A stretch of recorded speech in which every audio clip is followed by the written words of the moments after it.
and welcome to another episode of The Learning Curve.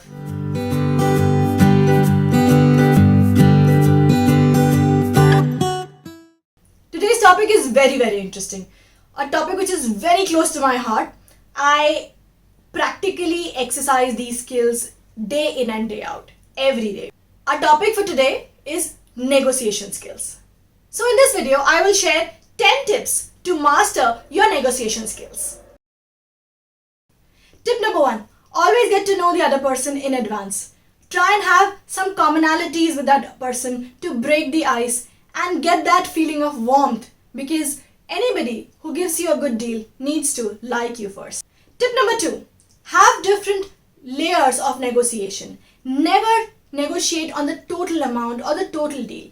Break that deal into parts. Negotiate on each part, and then after you negotiate on each part put together, negotiate on the total level as well. Point number 3, have different levels of negotiation. Have your juniors or other people around you negotiate first, get the best deal, and then you come in and negotiate further. You're bound to get a better deal. Tip number 4, bring competition in the conversation subtly. Get deals from other competitors and use that in your conversation very subtly. Always remember, never name the competition. And when you're negotiating, project a better deal than what you have got from competition. Tip number 5, and this is my best tip to you. Always have an ace card ready. Every negotiation will have something which will help you get a better deal than what you currently have. But the tip is to use that ace card at the end. Never open up all your cards in the beginning itself. Slowly open up your cards and use that ace card towards the end. For example, if you know that you are going to go for a bulk deal, negotiate for a smaller quantity first and then put in the card of bulk deal and further negotiate towards the end. Tip number 6, get the nerve or the motivation of the other person. What is it that will make the other person feel that it is a win-win situation? It could be money, it could be credibility, it could be the total amount, it could be per hour amount. Just get the motivation of the other person and play it to your advantage. Tip number 7, reduce the number of effective people across the negotiation table. If there are more number of people on the other side of the table, the tip is to ignore the other people other than the person that you want to negotiate with. When I say ignore, I just simply mean avoid having eye contact.